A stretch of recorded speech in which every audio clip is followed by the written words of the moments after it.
Alors, absence de volonté politique parce que c'est le Conseil de sécurité qui doit mettre sur pied un tribunal international ou bien qui doit décider que ce soit la Cour permanente à La Haye qui s'en occupe des crimes commis en Syrie. Alors, tout ça n'existe pas.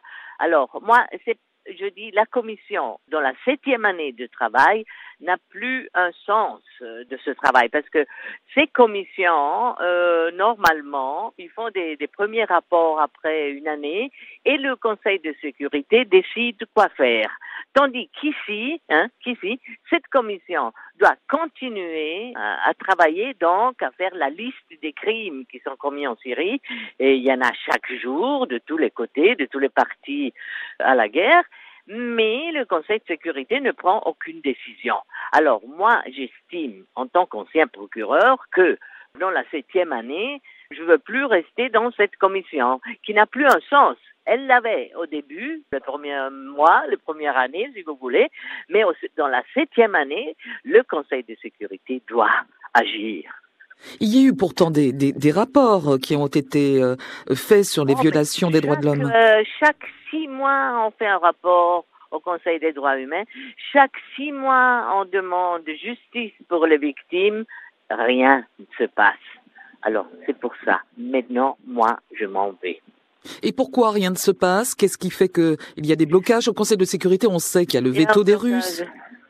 Oui, surtout le droit de veto des membres permanents, les Russes, oui, qui sont soutenus aussi pour la Chine. Et puis, ça ne passe pas. Il n'y a pas de résolution qui passe, donc il n'y a pas de justice pour les victimes. Donc, c'est quoi la solution? Il faut que le Conseil de sécurité puisse décider positivement. Donc, je ne sais pas quelle est la solution. Pression sur le Conseil de sécurité. Moi, humainement, de ma part, je le fais en donnant les démissions. Vous faites un parallèle entre les crimes commis en Syrie et ceux du Rwanda et de l'ex-Yougoslavie que vous connaissez très bien, hein, hélas. Oui. Ce sont des crimes abominables qui sont commis, vous dites, par les deux parties, à savoir le côté syrien proprement dit, le côté donc régime, mais aussi de l'autre côté, du côté des rebelles. Oui, c'est ça. Je vais expliquer. Au début, il y avait les bons et les mauvais. Et puis maintenant, ils sont tous mauvais parce que même les groupes d'opposition sont souvent, il y a des groupes terroristes bien définis, il y en a d'autres moins bien définis, mais qui commettent aussi des crimes contre l'humanité ou des crimes de guerre. Donc, j'estime que la situation actuelle, c'est que de chaque part, on commet des crimes parce que en Syrie, il y a une impunité totale depuis 7 ans.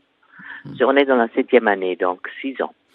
Vous connaissez particulièrement la difficulté de poursuivre les auteurs de crimes de guerre. Est-ce que vous pensez qu'un jour, ceux qui ont commis de tels crimes en Syrie seront jugés par un tribunal international? Oui, je l'espère vivement. Ce ne sera pas pour demain, mais je l'espère vivement qu'on arrivera à pouvoir juger les responsables, oui, les hauts responsables politiques et militaires. Vos collègues, quand ils ont appris votre décision, comment ont-ils réagi, vos collègues de la commission d'enquête? Mais